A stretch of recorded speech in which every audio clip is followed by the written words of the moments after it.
Where is he? We have to introduce the show. Here! Let's do this! I can barely understand a word you're saying. What? No! I can't take this off now. My hair's gonna look stupid. Your hair will be fine. Besides, it's not like they're gonna be looking at you anyways. You have no school spirit. You're not a roadrunner at all. Do you know how many people sweat in that thing and they like never clean it, right? Whatever.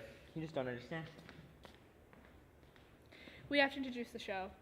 Well, first we have to introduce ourselves and then introduce the show. Great! I'm Marcos, and I desperately need a comb right now or something. And I'm Kaylee, and I'm totally not reading off of a cue card. Anyways, welcome to the Reynolds Review. After a one-year hiatus, we are back and better than ever. We have a variety of features to show you, starting off with an award-winning film. Expectations is a film by Olivia Wheeler.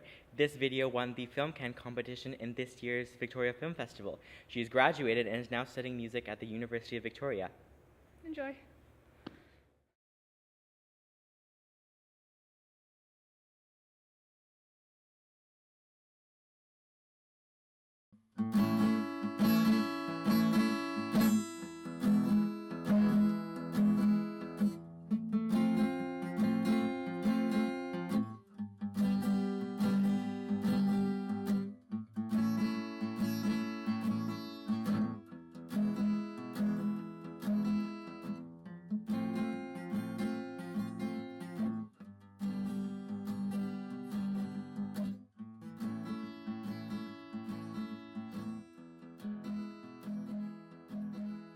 I feel like most people are happy with themselves until they walk out their doors, and the world judges them and compares them to others. None of us can help but feel judged by every set of eyes that is laid upon us. The images and the media surrounding us gives us our definition of beauty and what is attractive. Ads make you think that everyone looks that way, even if in reality they don't. It's always what you see in advertisements that makes you feel like you have to be the same, and that's what society expects from you. It makes you feel flawed, since you cannot live up to that mainstream attractive. It creates this illusion that you have to fit into a stereotype of calm, collected, smart, skinny, and with certain physical attributes, which is outrageous to say the least. Expected not to feel more vulnerable emotions like fear, uncertainty, dependence, helplessness.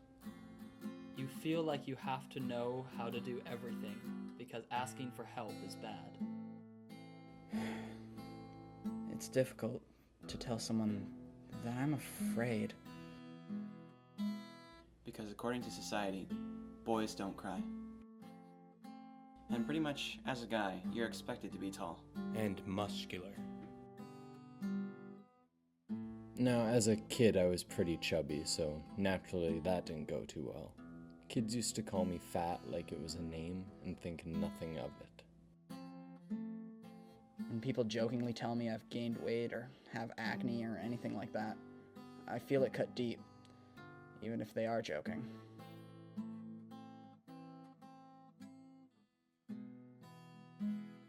Every time I look in the mirror, there can be that thought of, I wish I could change that. Or feel like breaking the mirror, or myself.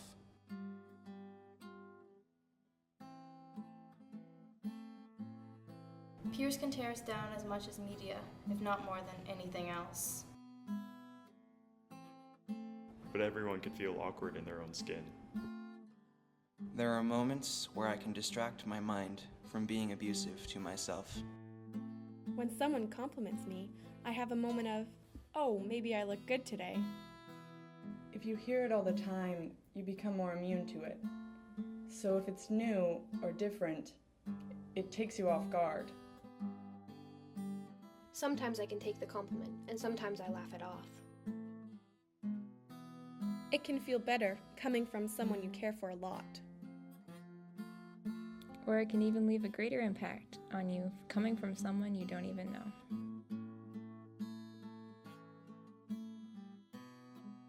The way I see myself changes depending on where I am. I try to do my best to put myself in situations which make me feel good. After a while, I just stopped caring whether people judged me. I don't need someone to like me for my looks. Like me for my mind and character instead. My body, I know, isn't perfect, but I try not to care as much. What's important is to be who you are and be comfortable with the way you look. It isn't up to society to tell you who you are and what to be.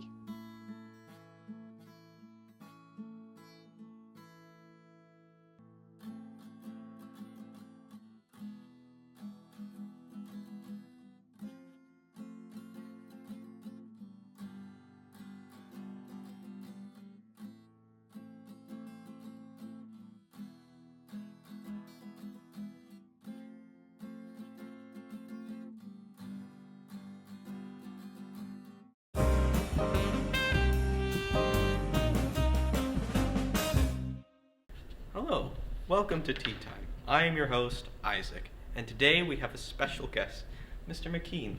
Hi. Thank you for joining us today. It's my pleasure.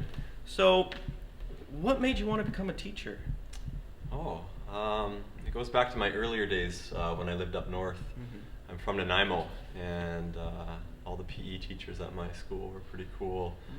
Ex-varsity athletes from UVic, and they dominated in every sport, and they were just like these funny guys that I was like, I like that. I want to do what you do. What subjects do you teach? I was specifically trained in physical education and science with a focus in biology, but I mostly teach math. I've taught some computer stuff, computer science, planning. What do you do outside of school, just in your spare time? I do a lot of running. As exciting as that is, for a long time I was running about 50 kilometers a week. But my biggest things are anything in the outdoors, like climbing, mountaineering, stand-up paddleboarding. If things went differently and you didn't become a teacher, what do you think you would be doing right now? I always thought maybe like a paramedic would be an interesting job, because it's like different and lots of, every day is a little bit different. But then I thought, that might actually be kind of disturbing. You'd see a lot of things you wouldn't want to do. Right. Maybe like an operating room nurse would be neat. Okay. Or like a guide, like, an adventure guide would be cool. I don't think you make that much money doing that though, so I don't know. A park ranger? Who knows? Okay, so we're gonna do a little psychology thing. Have you heard of I'm gonna say a word and you just say the first thing that pops in your mind? Sure. Okay. I want to make sure I don't say anything that I shouldn't. But whatever, the first word is the first word. Okay. So, cat. Milk. Night. Day. Pillow. Fight. Dark. Side. Mother. Ramona. Twilight. I first thought of vampires, but I thought that's lame, and I pictured like a nice magenta sky. Okay. Homework. Fun actually came into my head, but I think that's maybe because I try to trick people. It's really fun. Okay. Pointless. Probably something fun as well. Oh, okay. That's all the words. Okay. All right. Now, for my final question, the most important question out of all of them. What is your favorite type of tea? Well, I noticed that we're having premium green tea. I often like peppermint tea with just a little bit of sugar. Okay. Well, thank you for joining us today, and I'll see you next time on Tea Time with Isaac. So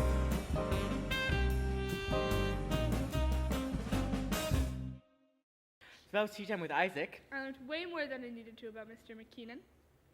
Kayla, that's not his name. It's McKean. It's McKean. Anyways, we should try that word association game. Oh yeah, okay, you go first. No, you go. No, you go. Kaylee, you go. Fine. Oh, okay, swell. Bruce. Injured. Punched. Fight. Gang. Murder. Oh, pain. Revenge. What is your problem? Don't hit me on Kaylee! The Remembrance Day Assembly has always been a very special occasion here at Reynolds. This year's featured a variety of live performances and spoken word on the theme of remembrance.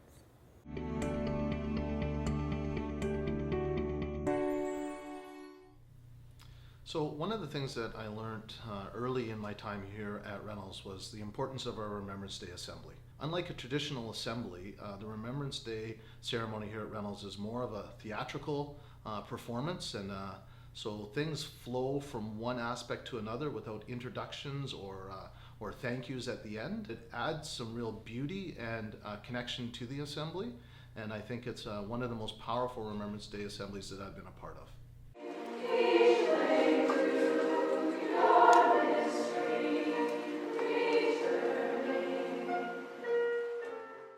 I think that Remembrance Day is a really important and special day in all schools. We have a real focus on it here in Reynolds.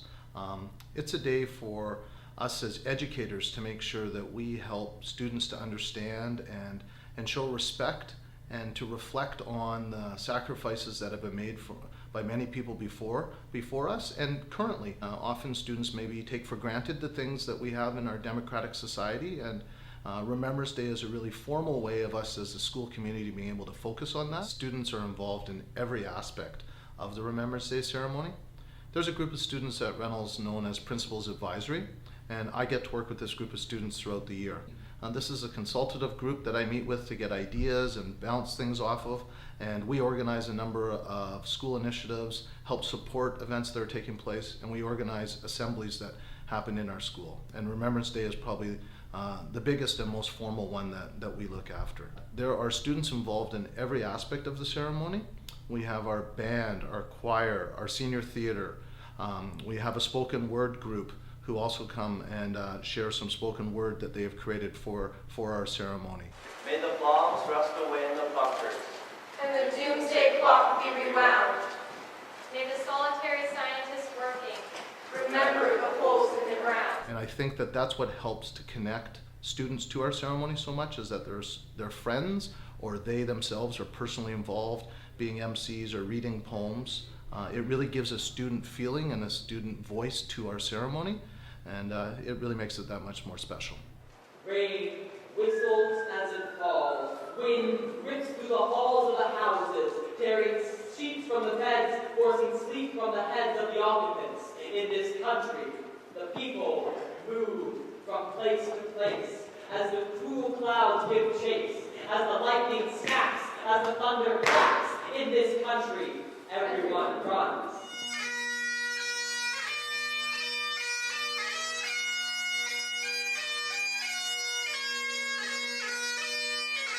And we utilize our Remembrance Day ceremony in order to connect with community as well.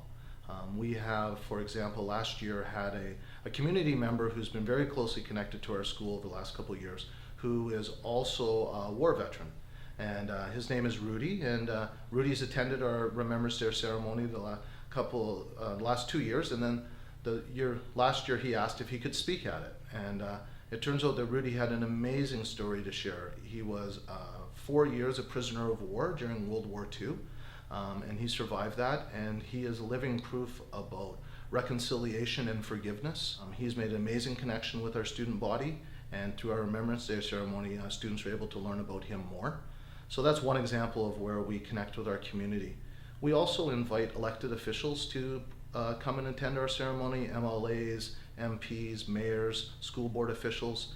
And that's a really win-win situation for our students to be able to connect with people who they've heard about or read about in the news, as well as for those elected officials to be able to connect with our students. I think the overriding theme that we want always students to have and staff to have, we want them to be respectful to those who have served in the past and those who have sacrificed and understand about what took place long before they were born, and that there are people who continue to serve our country today in the armed forces as volunteers and peacekeepers and all over the world. Conflict unfortunately still continues, and we still always need to be aware of that. One of the most powerful aspects of our ceremony is that we share at the end a slideshow that's called Reynolds Remembers, and it's pictures of family members that either staff or students, great-great-grandfathers or grandmothers to current cousins or parents who are serving and who have been a part of any of the conflicts or any of the armed services, so that we can pay respect and remember what they've done.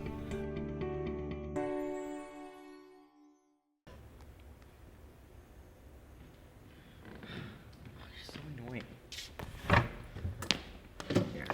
grade. Oh, he's not here, but I grabbed your salad for you. Oh, I don't want it. You can eat it. What? You can't just do that. You can't just give away your salad. Why not? I don't want it. It's yours. Didn't you hear them call your name in the PA system? Yeah, it was embarrassing. I don't want it. It's not supposed to be embarrassing. You're supposed to eat it. Didn't you hear about that girl who like didn't go to get her salad? We haven't seen her since.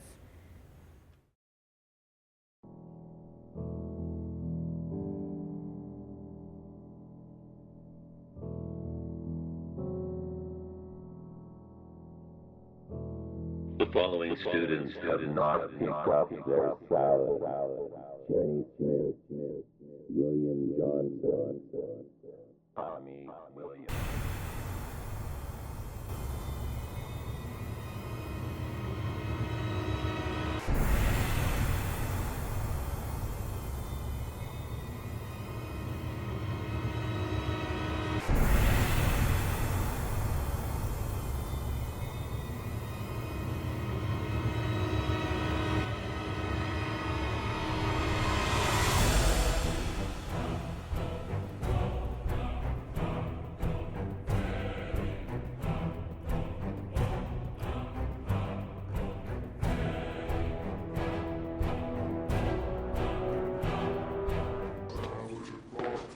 Salad bar, salad bar, salad bar, salad bar.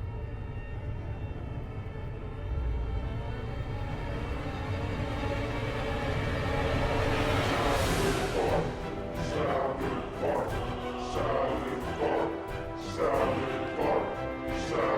bar, salad bar, salad bar, salad bar, salad bar. Salad bar. Welcome, my lovely lovelies. Today before us, we have a sinner who forsook their salad. Shame. Shame. Shame upon the sinner. Salad bar. Salad bar. Salad bar.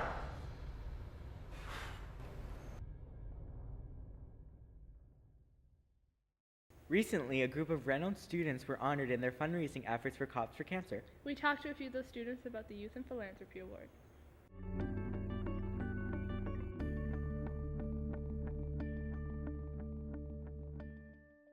Well, the history of the Cops for Cancer campaign at Reynolds goes back about 11 years.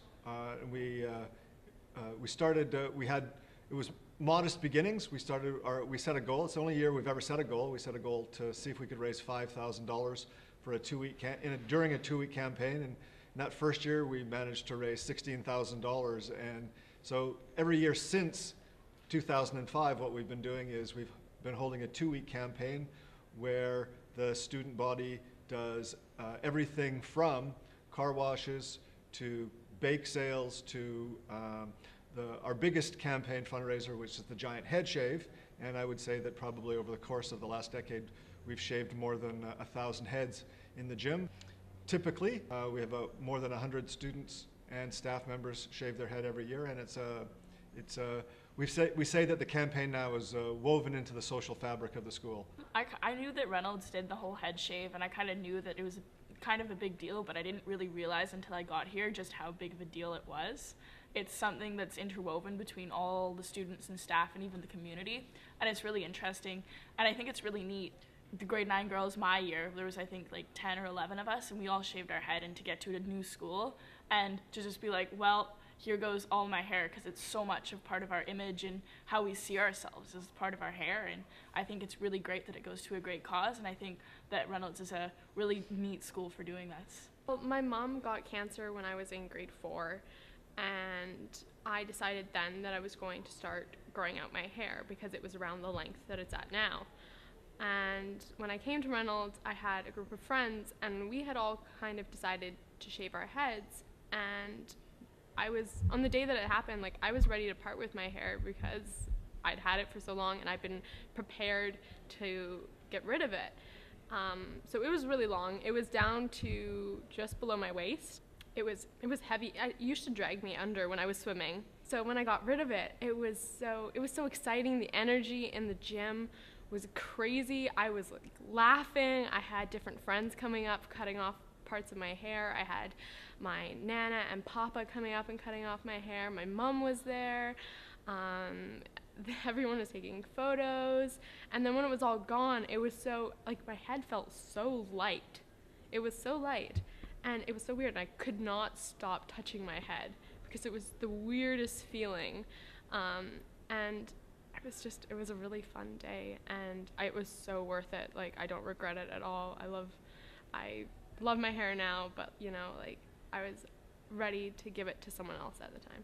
It was mostly my family, because there's been a lot of people in my family who've had cancer, but it was also my sister's friend, Amy. She shaved her head a couple years ago, and I thought I might as well do it. But we mostly did it for all the people that we've had in our family as well who've had cancer, and everyone who we might not even know, and the kids, because it's really just something that touches everybody's lives at some point. I felt like my uncles. They're all bald. At first I was in shock. I was like, wow, oh, is that what I look like now?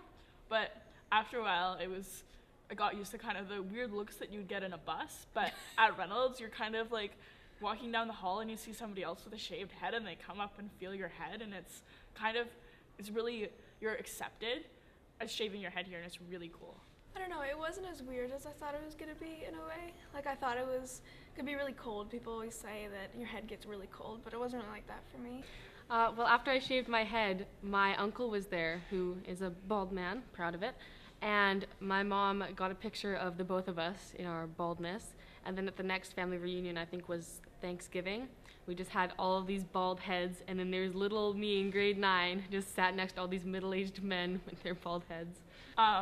Well, when I went to a wedding right after in November, and when I went there, it was like a family, my whole family was there and everything, and when I went there, a lot of them were like, okay, Katie, is there something that you want to talk to us about? Are you going through a phase right now? Like, should we be concerned? Like, no, I explained it, and then they were happy for me, and they were proud of me, so it was good. So we run a 2-week campaign, and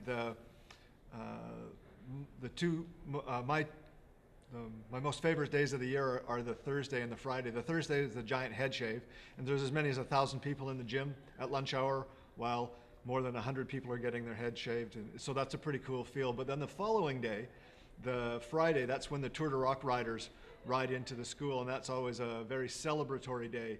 The Thursday head shave day can be powerful and poignant, and lots of laughter, but also lots of tears.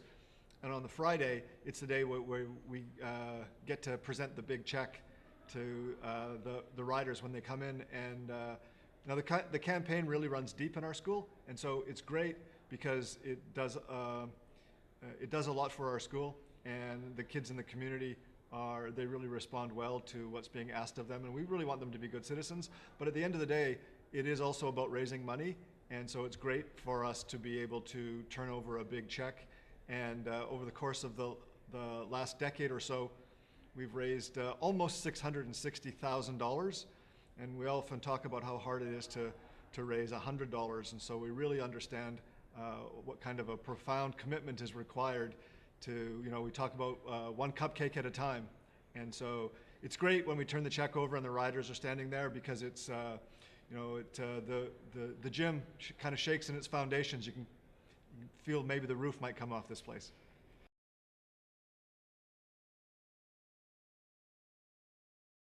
We were shocked.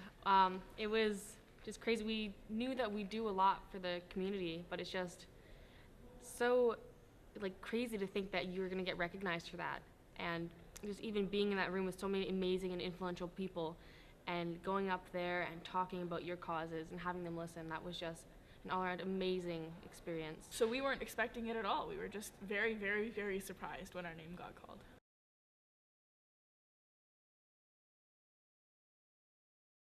I would say to do it. I mean, it is a huge change, but it's honestly a great experience. I think it's really, it has to really come from you, and it can't be really influenced by people saying, oh yeah, you should shave your head. And I got that a little bit, but not really. And I think it's definitely a great thing to do, and you'll feel so much more a part of the Reynolds community when you do it. I think that if you're in a place in your life, or even if you have this feeling in your heart that you should do it, 100% follow that. I had a little bit of hesitation, not gonna lie, the day of, I was nervous. But when you're up on that chair in front of the whole entire gym, and people are looking at you, and you're just feeling this sense of community, at the end it's all worth it. And it's just hair, it grows back. But that feeling, you can't replicate that anywhere else. It often takes a lot of thought and it's a big commitment, but the reality is that if it was easy, everyone would do it.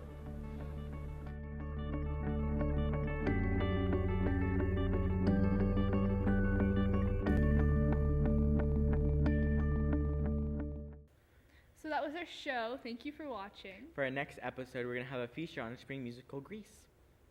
Ah, yes, it worked. Whew. Pink is not my color. What? Oh, what the? Much better. Honestly, I can kind of make this work. Mm-hmm. Anyways, thank you for watching.